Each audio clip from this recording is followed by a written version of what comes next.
시편 말씀은 복이 있는 사람으로 출발합니다. 그래서 여호와의 율법을 주야로 묵상하는 사람이 복이 있다고 시편 1편에서 표현을 해 주셨어요. 그러면은 우리가 하나님의 말씀을 주야로 어떻게 붙잡고 있을까를 생각해야 돼요. 어떤 목사님이 성도들에게 부탁의 말을 하는데 이런 말을 해요. 여러분 아침에 잠에 깨어서 10초만 기도하세요. 10초만 기도하세요 그러더라고요. 그래서 제가 그 설교를 들으면서 아니 무슨 기도를 되게 10초만 하라고 할까. 그런데 조건이 뭐냐면 눈을 뜨자마자 이거예요. 그래서 제가 눈을 뜨자마자 우리는 뭐 할까? 시간을 확인할까?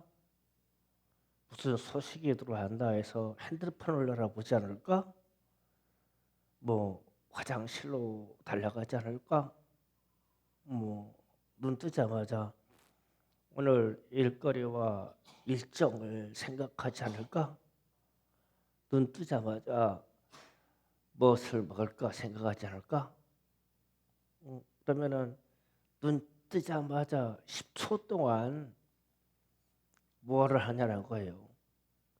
그래서 아니 이 목사님이 아침에 눈 뜨자마자 10초만 기도하세요 그러는데 이게 서글픈 주문 같으나 대단한 시도다. 대단한 시도다. 이게 10초 기도가. 그래서 제가 우리 성도들한테는 내가 지나친 걸 요구했구나. 새벽 예배 나오셔야 된다. 지나친 걸 요구했구나. 10초만 기도하세요. 눈 뜨자마자 조건이. 그래서 이제 10초 기도하려고 하니까 제가 시도해 봤어요. 하나님 아버지 주여 오늘 또 내게 생명 주셔서 감사합니다. 오늘 또 하나님의 영광으로 살고 싶습니다. 10초 끝났어. 그런데 10초 동안 주님께 기도한다고 하면 진짜 무슨 기도하겠냐고.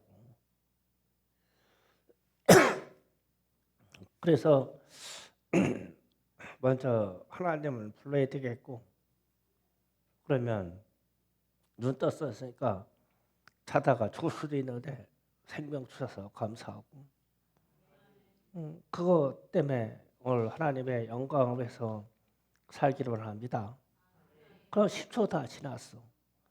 야 이게 가장 위대한 기도를 할 수 있는 시간이구나 이게. 그냥 눈 뜨자마자 우리가 무엇을 하는가를 스스로 점검해 보시면 내가 복이 있는 사람인가 아닌가를 판단할 수 있어요.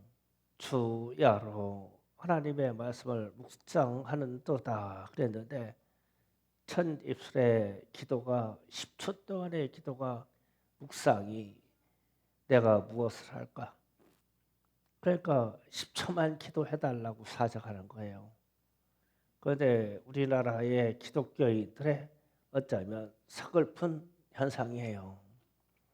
예, 일어나자마자 온갖 세상의 일에 바쁜 것에 얽매여서 다른 생각들을 많이 하겠죠. 예, 하나님 눈을 뜨자마자 하나님을 생각할 수 있다면 최고의 복입니다. 그렇게 되기를 원합니다. 그러면서 제가 오늘 시편 23편 말씀을 선택한 것은 시편 말씀이 깊이 있게 읽으면 읽을수록 예언적인 기능이 있다는 사실이 자꾸 마음에 와닿아요. 그러니까 예언적인 기능이 있다는 게 무슨 뜻이냐면 하나님의 역사를 미래에 일어날 일들을 기록했다라는 뜻입니다. 그러면은 예언의 기능이 여러 가지 기능이 있지만 사람의 생사화복을 말해주는 것은 그냥 점쟁이들이 하는 말하고 똑같아요. 그러니까 예언이라고 하는 것은 하나님의 뜻을 이루어가는 것인데 하나님의 예언은 주님의 재림과 이 땅의 심판에 대한 이야기가 한 가지만 남아 있어요. 다 이루어져 있고 지금은 성령의 시대로 하나님이 이끌어가고 그런데 우리는 예언으로 무엇을 필요로 하냐면 내게 일어나는 생사화복을 필요로 해요. 그거는 잡다한 것이고 실제적인 예언은 주님의 재림이 남아있단 말이에요. 그래서 제가 시편 23편을 읽다가 이게 말세적인 관점으로 시편 23편을 본다면 주님이 오시는 말세적인 관점으로 이것을 읽을 수 있다면 어떻게 깨달아질까? 그러니까 확연히 다르게 깨달아져요. 이게 말세에 우리에게 주신 말씀이다라고 보면 다르게 깨달아져요. 그래서 제가 오늘 여러분에게 설명하는 이유는 그겁니다. 말세적인 관점에서 시편 23편을 보는 거예요. 한 절 보겠습니다. 1절에 그래 1절에 그러면 딱 떼어줘야 돼. 그렇게 여호와는 나의 목자시니 내게 부족함이 없으리로다 이랬어요. 그런데 우리가 저 말씀을 붙잡고 이 땅에 살면서 우리의 삶이 부족함이 없을까? 그렇게 우리가 이 땅에 살면서 전혀 부족함이 없어서 그렇게 풍요롭고 평강하고 충만하냐는 거예요. 그런데 이게 이 땅에서는 저게 안 이루어지죠. 그래서 하나님께서 내게 목자이신 것은 저 부족함이 없는 천국을 허락하시는 거야. 천국에서 이뤄질 일이다, 일어날 일이다 저게. 이 땅에서는 수고하고 바쁘고 그렇게 살아도 내 풍요가 내 욕구와 내게 있는 형통이라는 것이 채워지지가 않아. 그런데 여호와는 나의 목자이시기 때문에 저렇게 하신다네. 그런데 하나님 이시기 때문에 하나님이 거짓말을 아니하시겠죠. 반드시 저 세계를 열어주시겠죠. 그러면 그 땅이 어디냐 하면 제가 마지막 땅의 마지막 세상에서 이루어질 천국으로 보는 거예요. 그러면 여호와 하나님은 목자가 되셔서 우리를 천국으로 이끌어 주실 것입니다. 제 목소리가 이러니까 상당히 집중력이 좋아요. 예, 아주 말소리를 안 놓치려고 막 아주 집중하시는 게 너무 좋습니다. 소리 지를 때는 그냥 눈 감고 있어도 들리니까 그냥 눈 감고 계시더니 참 좋으시네. 좋아요. 홍보사님 잘 들리죠? 네. 네. 자, 2절로 갑니다. 그가 나를 푸른 풀밭에 누이시며 쉴만한 물가로 인도하시는 도다. 아멘. 이 푸른 풀밭과 쉴만한 물가가요. 그러니까 방목하거나 목축하는 경우에 목자가 좋은 풀밭과 쉴만한 물가를 얻는 것이 최고의 축복입니다. 그러니까 목동들을 생각하면 양들을 위해서도 최고의 축복이고 또 목자도 최고의 축복이에요. 거기에서 양들이 잘 먹고 살찌고 자기 자산이 불어날 것이니까요. 그런데 이게 우리 현대인의 삶에 이런 풍요롭고 이렇게 평화롭고 이렇게 안식할 수 있는 곳이 이 땅에 있겠냐는 거예요. 실제로 우리의 삶이 이렇게 푸른 풀밭에 누워있는 것과 쉴 만한 물가에서 그냥 평화롭고 풍요롭고 쉴 수 있고 그렇게 좋은 곳이냐고요. 세상 사람은 분주하고 힘들고 교회 와도 각양침이 있고 집에 돌아가도 각양침이 있고 그렇죠. 이런 것이 있냐? 그러면 이것은 우리가 현실적으로 이루어지지 아니하고 가질 수 없는 것이기에 이것은 아마도 이 땅에서 존재하지 아니하는 다른 것인 것 같다. 그러면 제가 부연적으로 얘기합니다. 이것도 천국이다. 주님의 계신 천국에 생명수 강이 있고 생명나무가 무성히 자라고 거기에 그냥 푸른 초월이 있는데 거기에 그냥 각종 실과를 따먹고 영생할 수 있고 거기에 있는 물을 마시고 영생할 수 있고 내 몸이 불편하면 생명수나무에 있는 생명나무 잎을 따먹으면 질병이 치료가 되고 그 푸른 토장에 막 그냥 아름다운 막 꽃들이 그냥 펴 있는데 꽃들이 이렇게 보면 다 표정이 있어요. 막 방실방실 나 웃어요. 그런 초장에 그러면은 그런 초장이 이 땅에 있냐고요. 이 땅에는 딱 콘크리트 바닥이고 이 땅에는 엉겅퀴가 나는 이 땅의 자연은 참 희한해요. 하나님의 말씀이 이 땅이 얼마나 순종을 잘하는지 그냥 땅은 내버려 두면 못을 엉겅퀴와 치고 그냥 다 뒤덮여버려요. 쓸모없는 땅이 돼버려요. 그런데 이런 실만한 곳이 있냐고요. 이곳은 하나님의 계신 천국에 하나님의 성전이 있는 곳이고 거기에 생명수가 흐르고 생명나무가 있고 12철마다 각양 과일이 달려서 그거를 먹고 영생할 수 있는 그런 곳이죠. 그런 곳으로 주님이 우리를 인도해 주신대요. 그래서 시편 23편을 이런 각도로 보니까 야, 궁극적으로 예수 믿고 천국으로 하나님이 인도해 주시구나. 그 푸른 풀밭, 그 푸른 초장, 실만한 물가로 하나님이 우리를 그곳으로 데리고 가려고 이 삶의 영역에서 인도해 주신 거예요. 그래서 하나님의 말씀에 잘 따라가시기 바라요. 이 땅에 있는 삶을 포기하지 마시고 이 땅에 있는 삶을 감사함으로 견디면서 하나님의 인도하심을 따라가시기를 주의 이름으로 축복합니다. 세 번째로 말합니다. 3편 3절 23편 3절을 봅니다.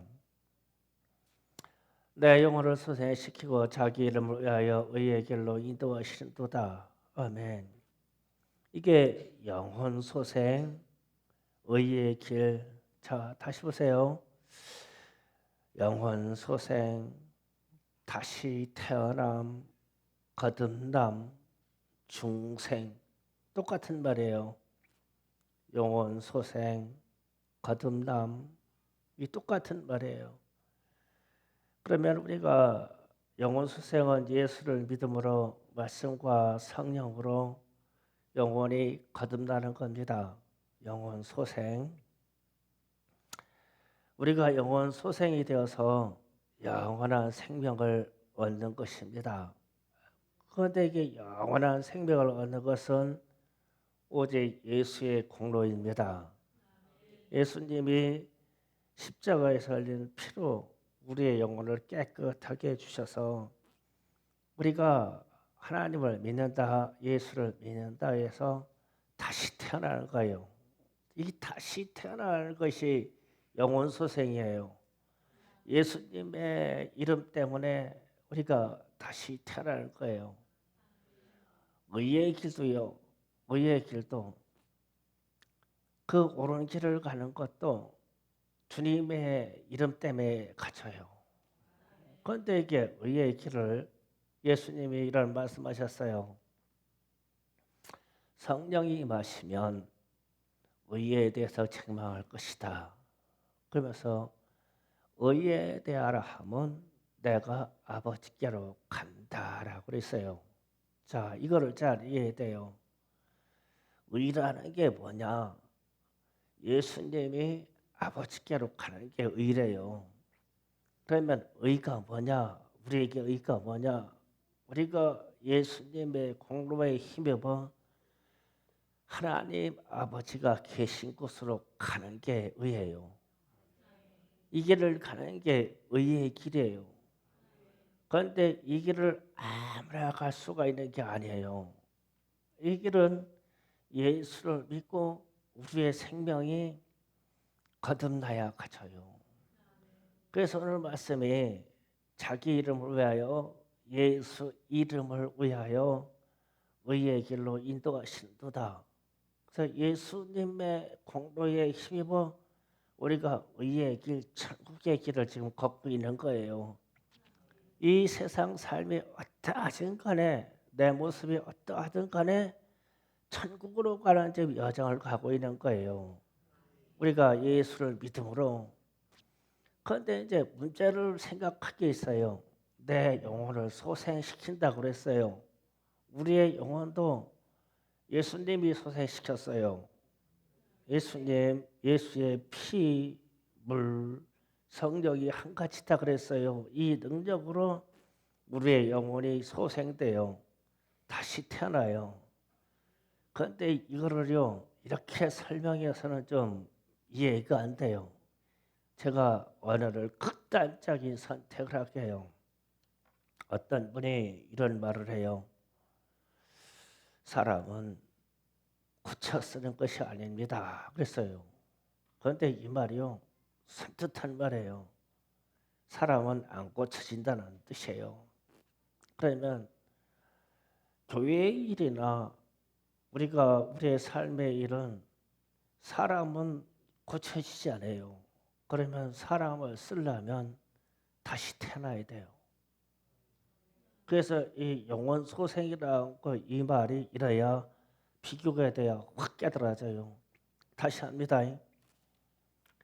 사람은요 언제 쓸 수 있느냐 하면 다시 태어나야 쓸 수 있어요. 하나님은 우리를 언제 쓰시냐 하면 다시 태어나야 쓸 수 있어요. 그래서 예수님이 니고데모에게 하는 얘기가 그 얘기예요. 내가 물과 성령으로 다시 태어나야 천국을 볼 수 있고 천국에 들어갈 수 있다. 그러면 이 말은 예수님은 너희가 물과 성령으로 다시 태어나야 내가 쓸 수 있어. 이 말이에요. 그래서 영혼 소생이 맞아요. 그러면 예수님이 내가 너희를 이렇게 가르침으로 가르쳐서 깨닫고 그러면 쓸게 이러신 적이 없어요. 가르쳐서 된다고 하는 사람들은 바리새인들이었어요. 그래서 이렇게 놓고 보면 우리의 삶을 우리에게 그냥 적용해요. 나는 하나님이 쓰실 수 있는 사람인가? 나는 교회에서 쓰는 사람인가?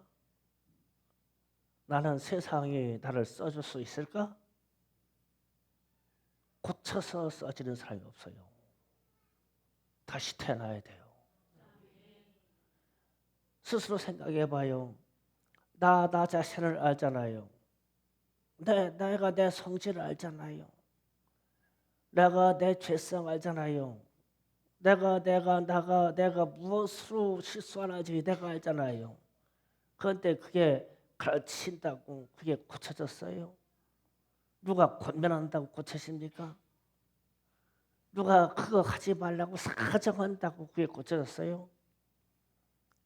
예수를 믿어 다시 태어나야 돼요. 그래야 하나님이 쓰시는 거예요.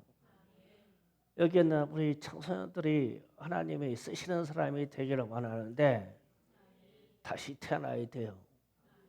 지금 모습으로는 쓸 수가 없어요. 다시 태어나야 돼요. 이것 때문에 우리의 영혼에 이 고민을 해야 돼요.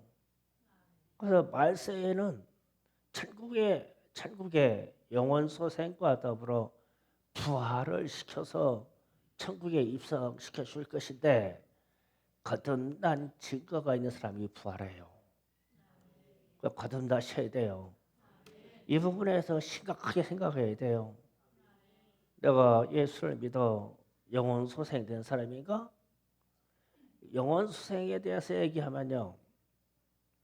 다윗이 하나님을 얼마나 많이 사랑했습니까? 다윗이 하나님의 나라를 얼마나 크게 확장시켰습니까? 유대인의 세계에서는 다윗 왕이 자신들의 역사에 나타났던 최대의 왕으로 인정하잖아요. 그런데 그가 범죄했을 때 침상이 썩도록 회개하면서 눈물을 흘려도 자기 자신 속에 영원히 살아오지지 않는다는 것을 깨달았어요. 그래서 뭐라고 고백합니까? 하나님이여 내 속에 정직한 영을 창조해 주세요. 이 말은 나의 영혼을 소생시켜 주세요. 나를 다시 살려주세요. 나를 다시 태어나게 해주세요. 이 말입니다. 그래서 다시 영혼 소생, 다시 태어난 사람만이 예수의 이름 때문에 의의 길을 걷는 거예요. 천국에 가는 길을 걷는 것입니다. 이 축복이 저와 여러분에게 있기를 원합니다. 다음 절로 넘어갑니다. 4절에 내가 사망의 음침한 골짜기로 다닐지라도 해가 들어가지 않는 것은 주께서 나와 함께 하심이라. 주의 지팡이와 막대기가 나를 안위하시나이다. 아멘. 사망의 음침한 골짜기라는 것은 이 땅에서는 우리가 겪는 고난을 뜻합니다.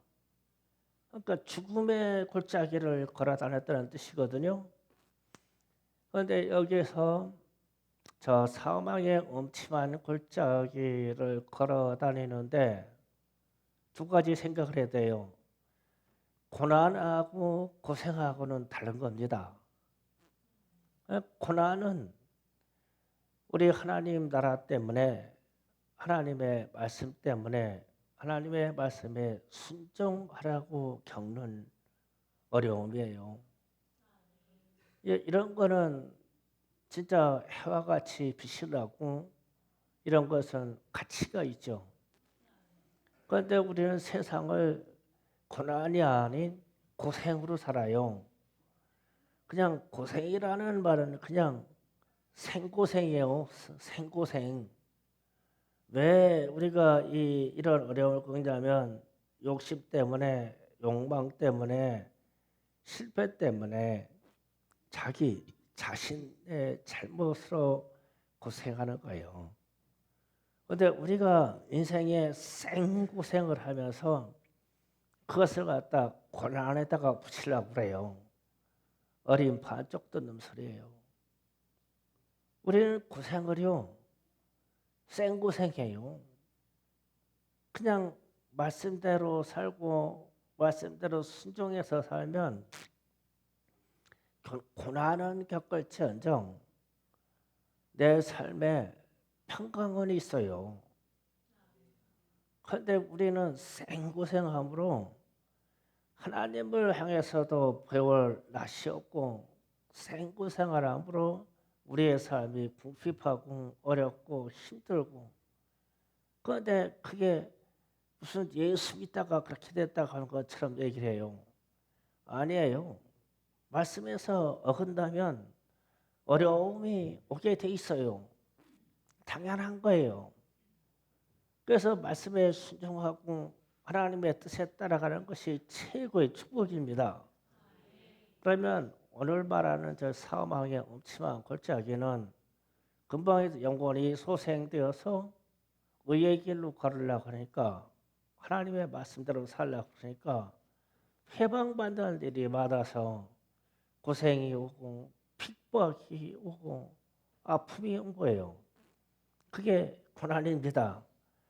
말씀 때문에 고난을 당하면 하나님께서 주께서 지켜줄 것입니다. 그 약속이에요. 그래서 하반절에 나와 함께 하시리라. 주의 지팡이가 막대기가 나를 안위하시나이다. 아멘. 자, 내가 하나님의 말씀 때문에 예수의 이름 때문에 하나님의 나라 때문에 고난을 받아요. 그러면 그렇게 살려고 하는 사람을 하나님이 우리 주님이 아실 거네요. 그런데 아시는데 우리 주님이 손에다가요 하나는 막대기를 두고 하나는 지팡이 두고 양손에다 다 잡고 있어. 왜? 왜? 이 사람을 지켜주려고. 예수의 이름 때문에 고난을 받고 어려움을 당하니까 지켜주려고 우리 주님 손에 막대기가 2개가 들어있는데 하여튼 귀신이 달려들기만 하면 아주 그냥 박살내는 거예요. 머리통 박살내는 거예요. 마귀가 역사하여 박살내는 거예요. 주님의 의로운 이름 때문에 고난을 받는 사람은 저 주님의 손에 있는 막대기와 지팡이가 사단 마귀 귀신의 역사를 그냥 놔두질 않아. 그냥 박살내버려. 그래서 요한 3사에서는 그런 얘기했죠. 요한이 기록했죠. 악한 자가 만지지도 못한다고. 그래서 우리는 악한 자가 만지지도 건드리지도 못하는 사람이 돼야 돼요. 내가 비록 이 땅에서는 고난을 받으나 그래서 고난과 고생을 구별해야 돼요. 우리가 하나님의 말씀 때문에 고난을 받는다면 우리 하나님이 이 믿음의 사람을 지키려고요. 가만히 계시질 않아요. 그분의 손에 있는 막대기와 지팡으로 사단 마귀 귀신의 역사를 박살낼 거예요. 하물며 사람이 그런다고 하면 사람도 박살낼 거예요. 하나님의 약속의 말씀대로 그분의 자손과 그분의 성도들을 주께서 지켜주셔야 되니까. 그래서 우리는 고난받는 것을 두려워하면 안 돼요. 그 말씀대로 살아가야 됩니다. 그 이어로 갑니다. 5절에 주께서 내 원수의 목전에서 내게 상을 차려주시고 기름을 내 머리에 부으셨으니 내 잔이 넘치나이다. 아멘.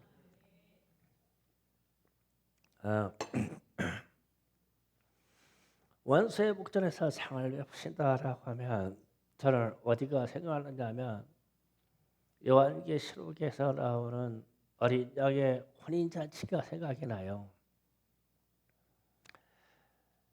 주께서 지상의 신실한 성도들을 신부로 단장시켜서 천국에 입성시켰을 때 성대한 천국 잔치가 열립니다. 예수님이 신랑이 되셔서 주님의 성도들을 다 초청해 가지고 이 혼인 잔치가 열리는데 그 잔치에 아주 이 영혼의 대만족이 있어요. 그러니까 슬픔도 없고 눈물도 없고 아픔도 없고 심령이 충만해서 부족함이 전혀 없어요. 그러니까 그 잔치에서 아주 이 넉넉함과 풍요로움과 평화로움과 그 사랑이 넘쳐서 표현을 그냥 내 잔이 철절 넘친다고 표현을 내 잔이 철절 넘친다. 기름이 내 머리에 부어져서 그냥 흘러내릴 정도로 철절 넘친다. 부족함이 없어.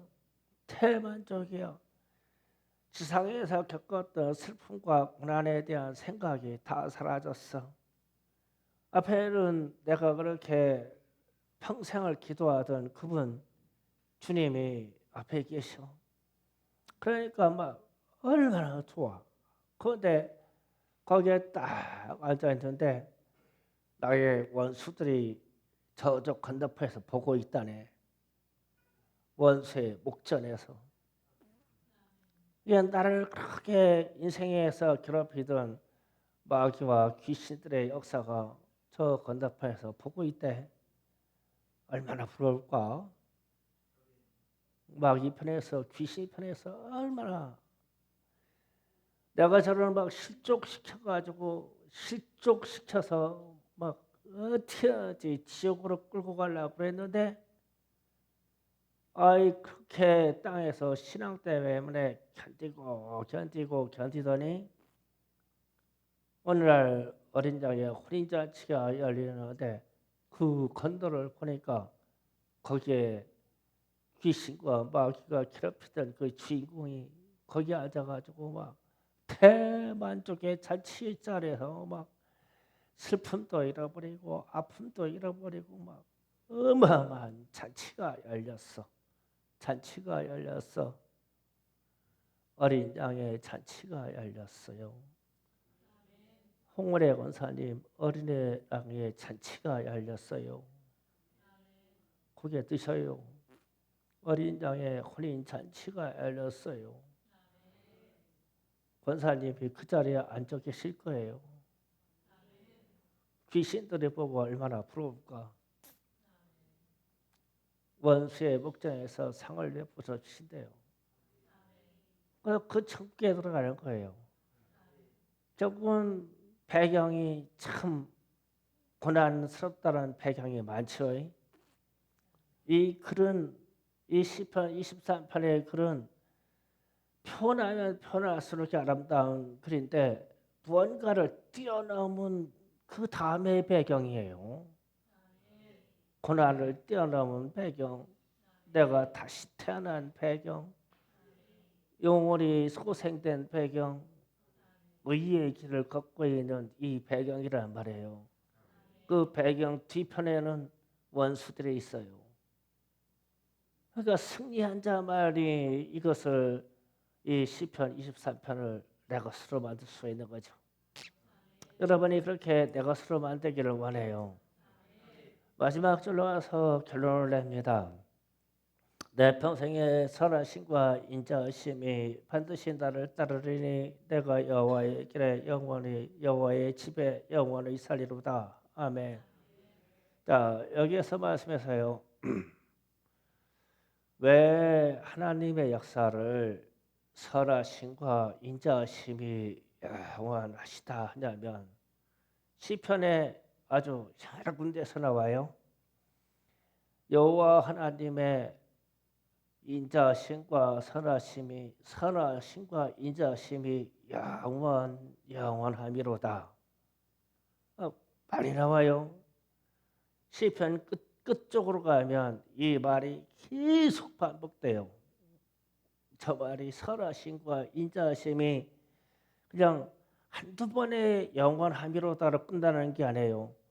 꼭 영원히 두 번 붙어요. 영원함이로다 이렇게 붙어요. 그러면은 이 영원함이 무궁하다는 뜻이죠. 그런데 하나님의 선하심과 인자하심이 내 영혼의 삶에 무궁하다는 것이죠. 끝이 없도록 무궁하다는 것이죠. 그러면 왜 무궁하냐면 우리가 여호와의 집에 들어가서 영원히 살아야 되기 때문에 그래요. 저 안에 들어가야 여호와 하나님의 선하심과 인자하심이 영원한 것을 소유하고 가져요. 여호와의 집에 영원을 살지 못하면요, 저 말씀 안에 들어가지가 못하는 거예요. 우리가 왜 여호와의 하나님의 그 말씀이 그분의 능력이 영원하다고 하냐면 여호와의 집에 가서 천국에 가서 영원하도록 영생토록 영원한 생명을 가지고 살 수 있도록 우리 하나님이 허락해 주셨기 때문에 여호와 하나님의 은혜가 선하심이 인자심이 영원함이로다라고 고백하는 거예요. 그러니까 천국에 들어가지 못하면요, 선하심과 인자심이 영원한 것을 알 턱이 없어요. 거기 들어가 봐야 알아요. 그러면은 자 1절 말씀, 여호와는 나의 목자시니 내게 부족함이 없으리로다.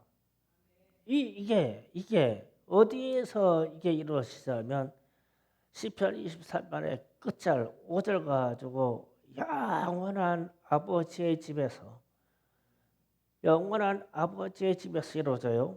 그러니까 여호와의 집에서 영원히 살 때 이루어져요. 그러면 저게 이루어지니까 거기에 가서 천국에 가서 그때서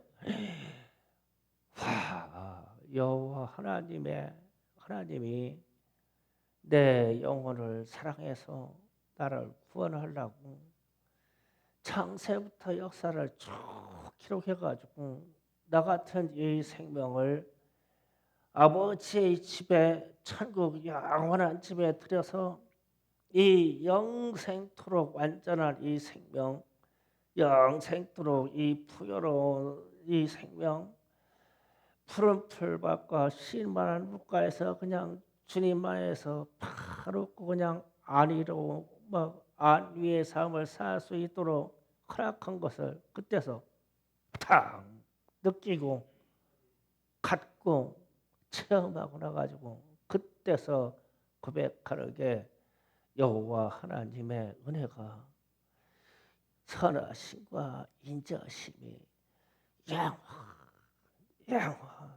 영원하미로다. 이 고백을 하는 거예요. 그러면 우리가 지금 말세를 살아가는 우리가 제가 오늘 시편 23편을 말세의 관점으로 본다고 그랬죠. 말세의 관점을 보면 우리는 이 천국의 입성에 들어가야 되는데 천국의 입성이 지금 우리가 살고 있는 이 생고생하는 것으로 이것으로가 아니다.